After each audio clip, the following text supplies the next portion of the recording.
listening to.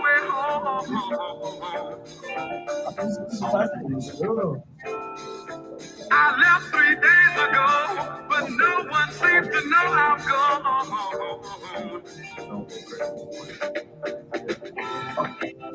is where the hatred is. So welcome everybody to Focus Friday here with all of us.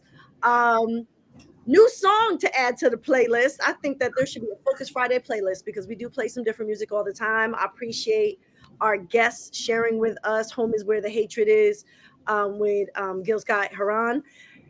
We have very special guests tonight. Normally, might have one people, maybe we got two people. We got 1, 2, 3, 4, 5, 6, 7 folks with us tonight. We know that in the world, there's a lot going on in our communities, in the state, across the nation, but we're still trying to all live our lives at the same time. And, what does that look like? We also know how important it is to hear from the voices of young folks. And there's a number of young folks in the room today to talk specifically about workforce development. But before we get there, I want to make sure everybody gets to introduce themselves. So please take the time and go on through and introduce yourselves. Let us know your name, what city you're repping in the capital region. I'll start. My name is Tino Rodriguez, and I'm from Rensselaer, New York. Good evening. My name is Ujante Butler. I'm from Albany, New York. Good evening. My name is Dwayne Burrows. I'm from Schenectady, New York. Good evening. My name is Salah Harris. I'm also from Albany, New York. My name is Nasiah Jackson. I'm from Albany, New York. My name is Adoji, and I am from Rensselaer, New York. My name is Majid, and I'm from Albany, New York. I mean, we really do have the whole capital region. I appreciate that. And I do appreciate y'all taking the time to come through and have a conversation with me tonight.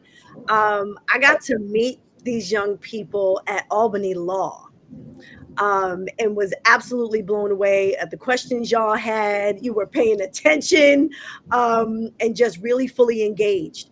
And a lot of times I feel as if folks look at our young people and think you're not paying attention, that you don't have thoughts and ideas and things that you're concerned about. So definitely really appreciate you breaking down those myths and fictions. So let's talk about workforce development. There's a lot of different ways that we kind of come at that. And I know y'all have been having conversations about what that means. Talk to me a little bit about financial literacy, right? Within workforce development, what does financial literacy mean to y'all? I think just to preface the conversation real quick, like so many of the topics that we're going to talk about, like they intertwine with just like your development as a young adult, which is pretty much like that's your experience. You're going into your career in between ages 18 and 24, and you're figuring out what that's like. That's workforce development. You're going through those jobs, you're building skills, you're meeting people, but you're also having to do those things that you're going to rely on when you get out of that 24-year-old period. And financial literacy being one of those bigger ones. I think just a few of us having had that experience, needing to save money and having jobs and, getting those opportunities for the first time, when you're seeing checks and dollar signs that you've never seen before, having that financial aptitude to know how to save that money. I think that's kind of where we're going with it in general, but some of these guys could probably speak to it a little bit. Very well said. Yeah. No, for sure. Financial literacy plays a big part in just saving on a whole. You always want to make sure that, not only saving, but you're actually putting the money towards good things, investments, and things that you want to do for the future. So I feel like financial literacy plays a big part in terms of that. Yeah, and I think even just outside of workforce development, I mean, it affords that accessibility to different careers, because you have to have some type of financial freedom to take risks within your own career path. Mm-hmm. But also just as a person, if you can't budget, if you can't, figure out where you can spend your money, where you can invest, it does limit you. Mm-hmm. So even having that, even past 24 years old, because there's people, 50 years old who still live paycheck to paycheck and they're making good money, but it's because they don't know that idea of budgeting. Discipline. Yeah, and the discipline that comes with it. Yeah. So I think, for development as a person and within the workforce, it's absolutely necessary. Yeah. Yeah, I was gonna say when it comes to investing, it's anybody can invest. You don't need to be rich to invest. Investing is just growing your money, putting like money over to the side. You can invest as much as you want or as little as you want, and you can make it as hard as you want or as simple as you want. If you trust in something to grow, just put some money into it. That's like that's how simple it could be. And in the long run, putting those small increments of however much you want to put in, it'll grow to something bigger. And when it comes to financial literacy, we're talking about investing, budgeting and stuff. Like, there's some other things such as taxes and credit cards that people don't know about. Building your credit, those are some things too. That's, I think, Not really displayed. yeah. Like, some You should people learn don't more. have a credit card, and without a credit card or without taking a loan, they don't know how to build their credit, and then in the future they won't be able to get a car, they won't be able to get an apartment, and this stuff like that are things that not many people think about, and it's just some things you gotta develop. So you're already like killing me. Real quick, can each of you tell me how old you are? I am 23. I am 24. 22, 23. 19. 19. And I'm 23. Yeah, I was not having this conversation at any of those ages, just so you know. And I'm 50 now. This was not something, and so I really appreciate that, one, you're giving each other this space and opportunity to have this discussion, and that you're sharing it with the rest of us. But also acknowledging young folks are capable of having these conversations. Yeah. I feel like, Absolutely. honestly, it should happen because we are at that age where people expect you to be at a certain level in your life where you should be able to make some financial decisions on like buying a car, buying a house. With the market being as bad as it is, you should know how to best help yourself in whatever way that you can. Like for myself, like for example, I just got a car. I didn't know how to get a car like 2 to 3 years ago, but I feel like if I would have known the stuff that I would have known about credit, and how loans work and how insurance work, I would have already had a car, probably had another car paid off, and it just knowing how the credit works, it makes it so much simpler to think about. All right, all I gotta do is build my credit, and I can get a house. If I build it up enough, it's not like I don't need to get the money, but I'm gonna still have some money because I'm making enough to keep my credit up and to make it look good as well, so that when I do have the money at the right time, I can have the credit and the money, because the bank's gonna look at that. Like, you can have $5 million in cash and No credit. have 400 credit score, and they like, nah, we're not giving you nothing. But if I got an 800 credit score, $5 million in cash, you ain't gotta put nothing down. Here's your house. We'll actually cover you for 6 months. Now you got your $5 million in cash, and you got your house too. So it's just a win-win. And then you get to learn about like how you can like spend your equity on your house. So now you even spending even more money. So now you even extending the life of your house and putting some more into your house as well.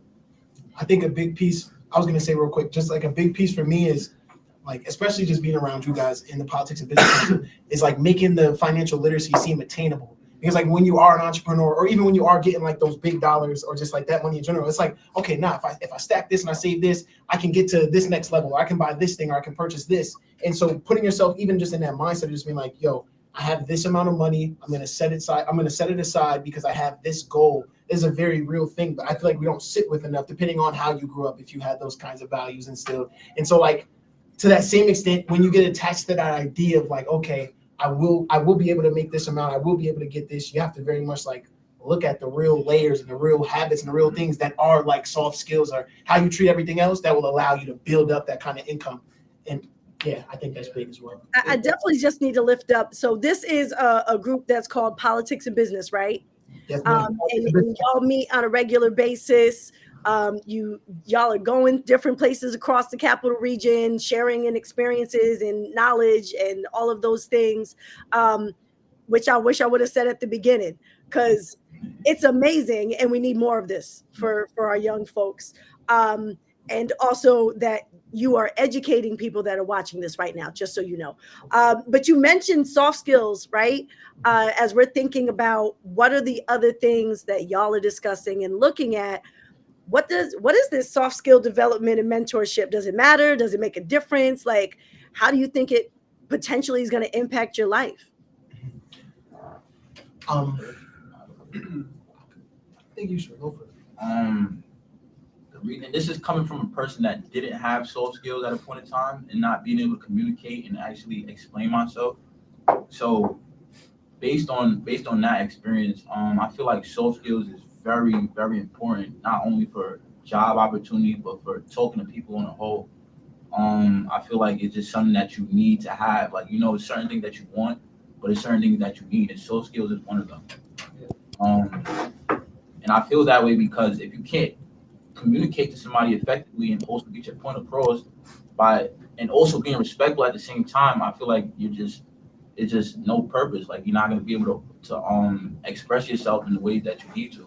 It hinders the person that you're communicating with, their comprehension of what you're saying. Mm-hmm. And so if you can better articulate and communicate with whoever you are speaking with, it'll always help them better understand the point that you're coming from, and where say, like, if you communicate with them, you can articulate in a way that you could see their point of view and your point of view and help them see the same way as well. Mm-hmm. And I think it really, it's like, I saw a video that just made me like think about how I consider networking and what I consider networking to be, because what I didn't actually understand, there's a caveat to networking. Some people just see it as a tool to, build relationships and see the value in others and, grow your career, but others see it as a tool to attach on to people who are quote unquote high value or have such and such position, and they'll elevate you and get you to this place. And I want to say that, like, being that soft skills are something that we do when we are collectively trying to learn and help each other grow. Those things not only go hand in hand with mentorship, but they go hand in hand with like education. It's about like that lifelong, I'm growing and I'm learning and I'm building. And when you're actually doing that, you feel the not even the need, but like the wherewithal to like look back and to give it back to someone, or to be like, or to pass it on, or it just comes out naturally for, like, it could be for someone older than you or just someone around you. When you're working on yourself and you're doing it in a way that like is beneficial for you, it impacts those around you. And so like that, the biggest thing for me with soft skill development, like, I know we do a lot of like saying it's networking and we go to events and we shake hands. It's like, pardon me, it's like, it's that piece that is building up adaptability, that piece that is building up like the wherewithal to have those, like, I'm gonna give effort, like I have resilience, because we're moving into such, I mean, as you guys know, we're moving into such a digital AI-faced age, and with this like this quickness of information and this quickness of solutions that's just amplifying these already like confirmed things for certain people, we have to like be very real with what we're doing in the now and be like, okay, what does that mean for us though? How does that impact us? What can we do with that information? And I think when you focus on building your soft skills, like that is your intelligence. Like, no shots at AI though, but that is, you gotta work on your intelligence just as much as you know what I'm saying? I can talk all day about spending a couple hours with y'all at Albany Law School. And every single one of y'all shook my hand. I asked you a question. You looked me in my eyes when you were talking to me. There wasn't a whole lot of shyness, but people have different personalities, as we should. I felt as if everyone was being their full authentic selves, which is a big deal for me. Huge. And so the way you showed up in that space, you walked up and talked to other people, introduced yourselves. I thought y'all were already in the business of something. And like, this is, I think, again, I'm not going to say it enough tonight. The fact that from 19 to 24 in a room, and you're having this conversation with me, and you're educating people that are watching this, people who are much older than you, to be able to say, listen, we're young, but we've got thoughts, we've got ideas, we're thinking about workforce development, we're considering all these different layers and intersections and what it means for our lives and how we can show up in our communities, right? Because workforce doesn't stop you from being a community member, right? It's just a different part of that. And it does make me think about, how important is youth development, like around extracurricular activities, in our high schools, in our communities? what does that, how could we do better, or what is it that you think we need to know when it comes to those extracurricular activities? Well, I feel like it's important to imply or kind of insert skills into the youth at an early age, where they're still able to learn and change and build themselves and learning themselves at the same time, and being able to guide them in a certain direction to pick what they like, or at least show them the options of what they can choose from or pick from to dedicate themselves to.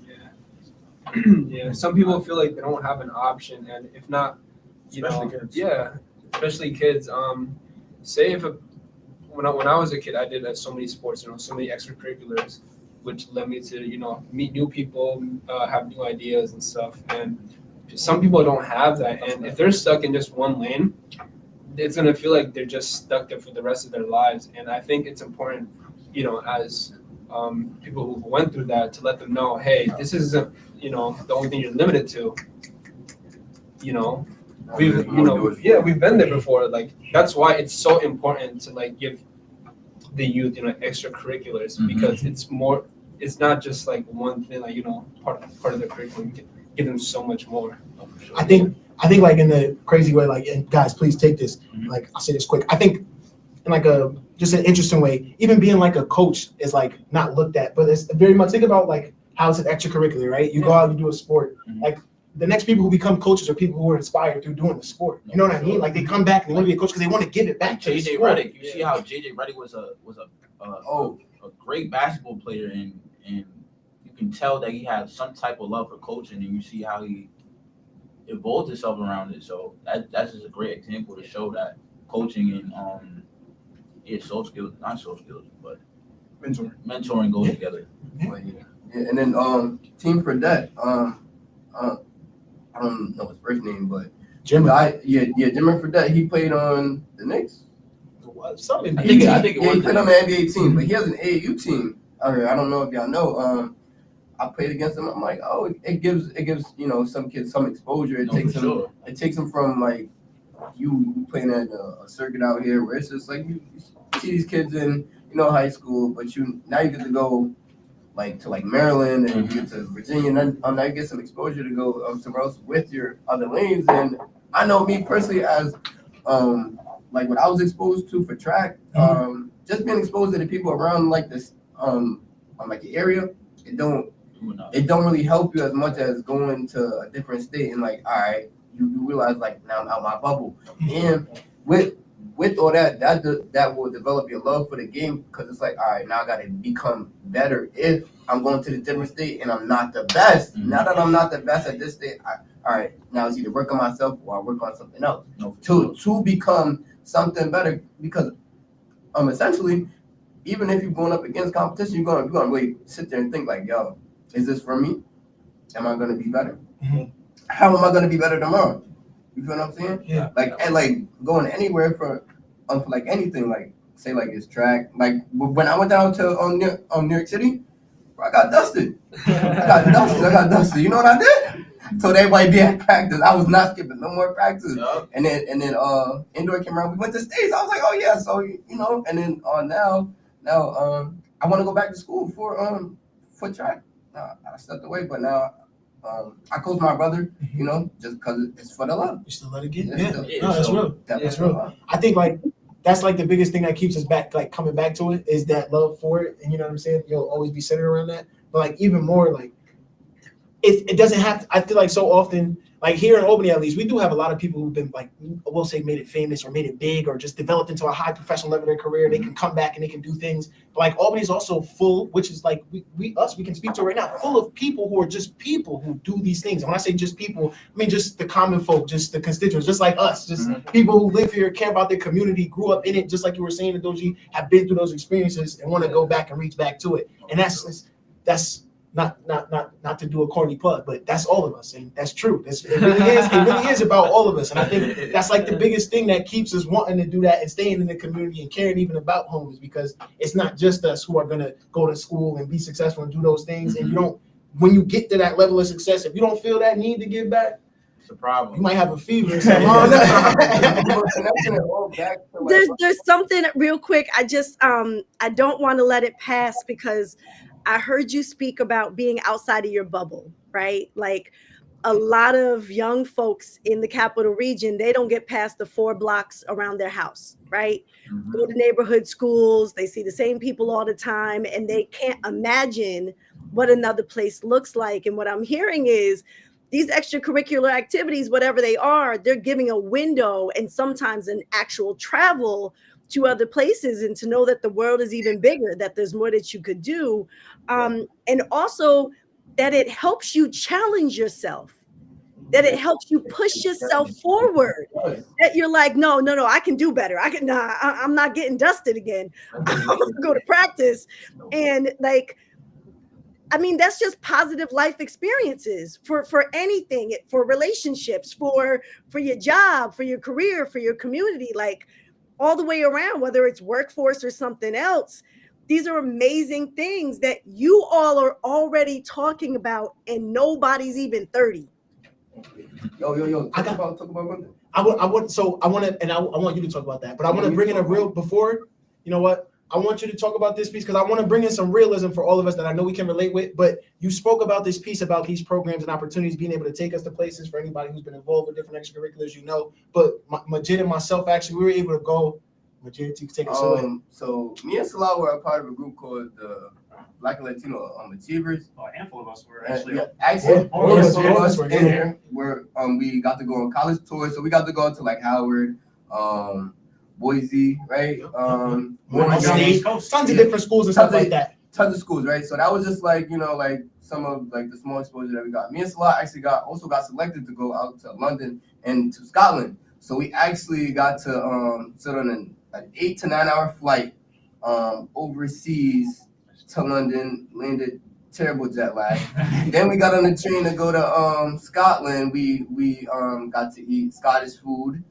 We also got to experience the English food, which was definitely a shocker. Definitely a shocker. But I would say just from that experience alone, that really opened my eyes to really trying to travel the world and also to look for like bigger and better. And it is more out there in the world, so you shouldn't be settling for what you have right around the corner from you. You know, it's like when I talk to people, it's like I ask them, where have you been? Because I see how much I take for granted, and I see what I was at one point, and it's like, yo, like you can do more. You can always do more. Like now I have the drive to tell somebody, like, yo, you can do more because I've done more. We can do more. Like if you with me, we could do more. I think just real quick to touch on that before I bring in that piece I wanted to mention. I think another cool thing was just being able to see kids who look like us and who completely did it from just all across the world. They had people from Spain, Bolivia, all kinds of different places. And we were just like, what in the world? This is so cool. But I think it's another piece that I want to mention just because it's on my heart. Like you can, and even I've been like when it comes to soft skill development and just workforce development and just progress and success in general, you can get jaded. You know, things are very real. And I don't want anyone to sit here and believe that we don't very much, you know, live the very real things that, you know, everyone is having to deal with and go through in communities that we come from. And I only say that to mention that soft skill development, for me at least, and workforce development, those are tools, those are keys, those are ways to build that wherewithal within yourself to be like, yo, I can see opportunity, or I can create space for somebody else, or there's a space for me. It's not the only answer. And I think like the biggest thing is people are here like, oh, get on LinkedIn, what's that gonna do for me? Do my resume, what's that gonna do for me? It's about that inkling of hope that you get when you allow yourself to be in these kinds of spaces, or you recognize that there are spaces for people who look like you and they're there. And I think even just to mention that for anybody watching, we are creating that space tomorrow at our Politics and Business Council LinkedIn Mixer. It'll be here at the same place, the Bull Moose Club, 150 State Street, 12207 in Albany, New York. And you could come there because that's a space that we create. We're trying to. You didn't say what time. Oh, to be there at 10 a.m. to 12 p.m. Pull up. We're going to all be there. But yes, that's a space that we creating for people who not only look like us, people who are like us, young professionals from the capital region and all around. Yes, no matter the color, no matter the sex. If you think like us, we want you around us. Doesn't matter the age too. Yes, no matter age. You 12 years old, if you got that Right? drive. So I got this right. 10 a.m. to 12 p.m. at the Bull Moose Lounge on Saturday, February 22nd. Yes, Yes, ma'am. ma'am. All right, I'm just making sure because when I throw it up on the screen and everybody reads it, I don't want to have misinformation. No problem. Thank you. Yeah, because we need more young people involved in these types of activities. You're showing us that no matter what city you live in here in the capital region, there's a space for young folks to come together, especially our young men, to be able to be out and to have these types of experiences. I know we're running short on time, but there's one other piece that I'm just curious. Do y'all think about nutrition and health at all? Like, is that a concern? I mean, you're young, so Yes. 19 to 24. Are you thinking about that at all? Me personally, I feel like that's like the biggest part to even comprehend certain things. If you don't put the right things in your body, you wouldn't be able to even learn to your full capacity and to even grow to your full capacity. Like without, if you're just eating garbage all day, you're not going to be able to think correctly. And I know that from experience. Yes, eating Wendy's every day is not going to give you no type of nutrition, no type of healthy resort. It's not doing anything for you. So that's my take on nutrition and health. And it plays into, because soft skill development is it encompasses everything from motivation to communication, all this stuff. And without motivation, also it comes from, like you said, it affects your whole psyche, what you eat. So if you have just chicken breast, broccoli, and rice, and you're doing that because our culture, when it comes to especially with even younger children, it's somehow acceptable for them to have Capri Suns for breakfast and a Pop-Tart.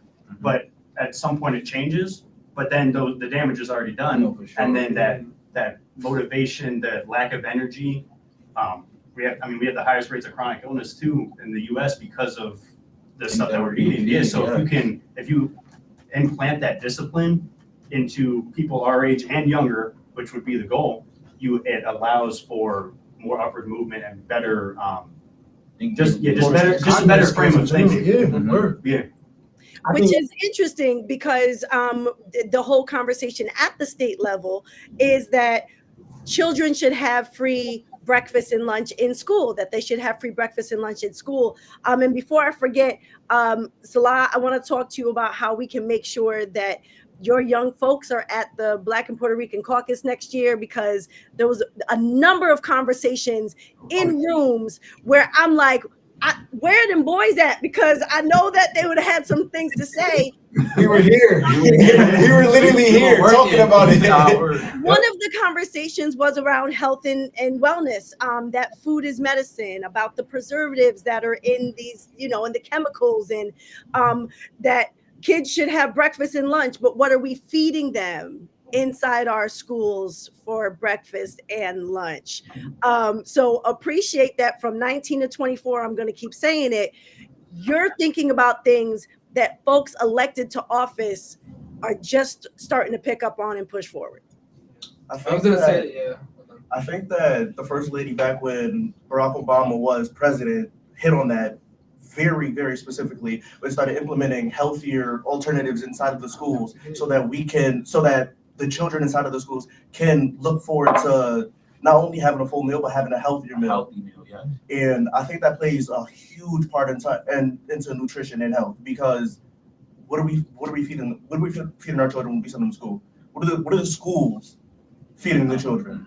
What do they administer to feed the children? Because as far as I see it, they're getting fed frozen patties that came out of the freezer that they bought over at Walmart. And it's like, who regulates that? Yeah, right.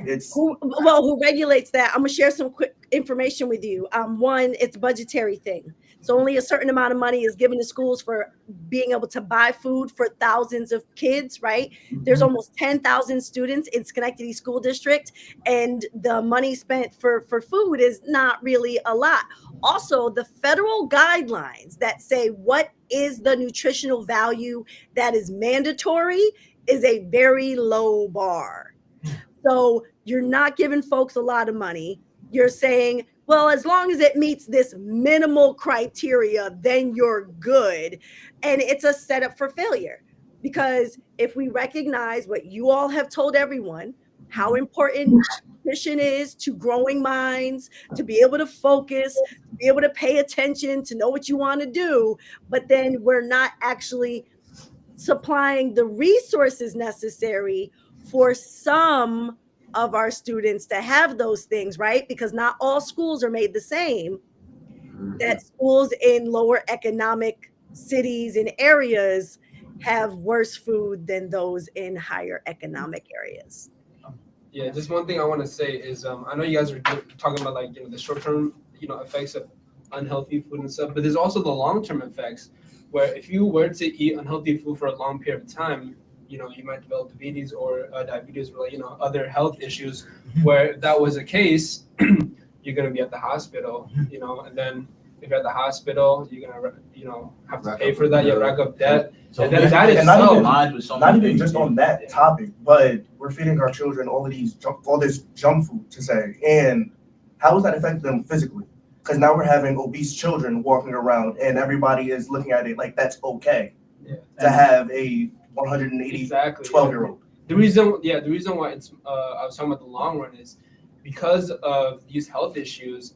Not only is it a health issue, but it's also an economic issue as well, where you're gonna spend money on your health more, which might lead to you not being able to do other things to improve your other aspects of life. Like you're spending money on hospital bills, not spending money. Yeah. So you Getting don't have money to yeah. spend on the quality I of feel food like- that you would get. You only have money to spend on fast food. So now you're calling this cycle like a I catch feel like that's 22. really what You they just have to. I feel like that's literally what they want to happen. They're literally putting us in a cycle. They give us It is a cycle. they give us messed up food so we can pay for health bills, and then we're in debt.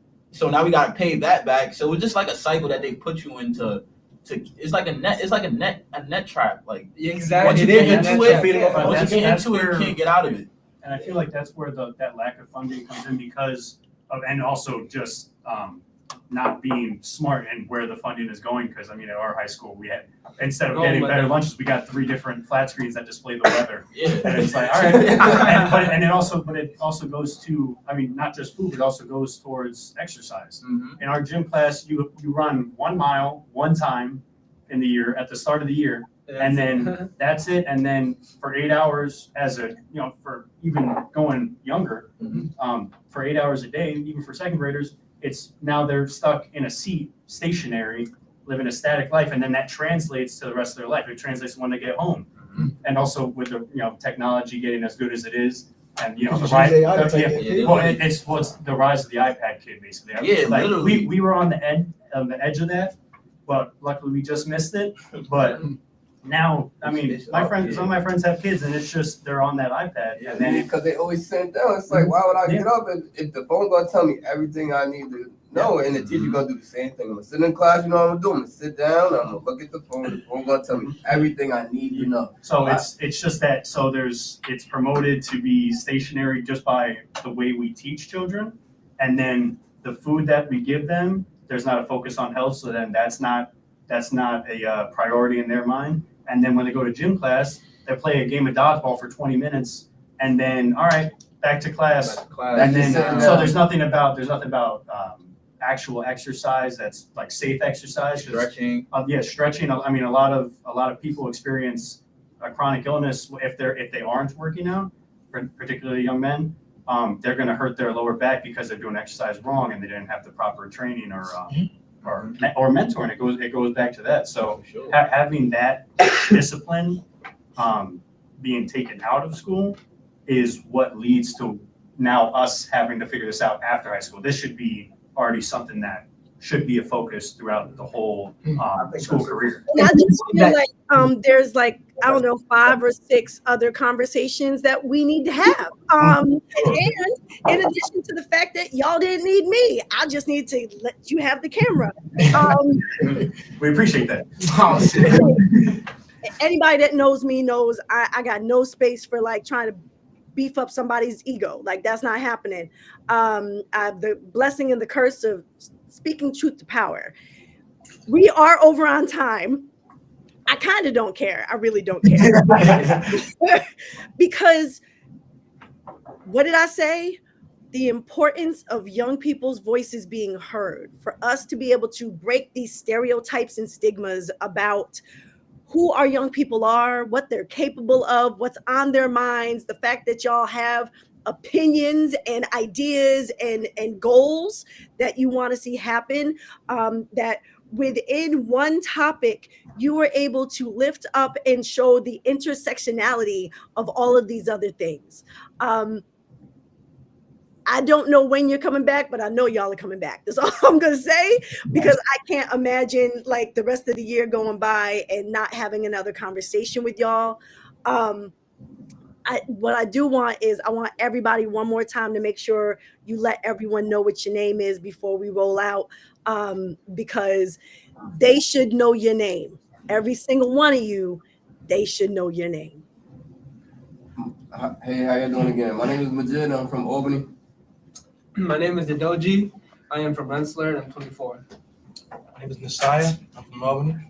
My name is Salah Harris, and I'm from Albany, New York. My name is Dwayne Burrows, and I'm from Schenectady, New York. Good evening, everyone. My name is Dante Butler. And my name is Mr. Tino Jose Rodriguez. Listen, y'all did the damn thing. I really, really appreciate that you were willing to come on this Focus Friday. I look forward to being back at the Bull Moose Lodge with y'all, having a conversation, talking, coordinating. Salah, you already know. You Yes. already know. Yes. Like, we're going to figure it out. We got more stuff to do. Yes, ma'am. I need to make sure I put your music back on, because Yes, we came in with a song. We're going to go out with a song. It's the same song. But listen, anyone that doesn't know, from 10 to 12 tomorrow, Saturday, February 22nd at the Bull Moose Lodge. If you are a young person in the capital region, you want to sit down with some folks and have a conversation, pull up. Everyone is welcome. My name is Jamaica Miles, co-founder, executive director of All of Us, and I've never been more honored in my life. I appreciate y'all. Thank you. Thank you. Thank you. We appreciate you, Jamaica. Thank you. All right, everybody have a good night. Music's up. Oh, Don't- Did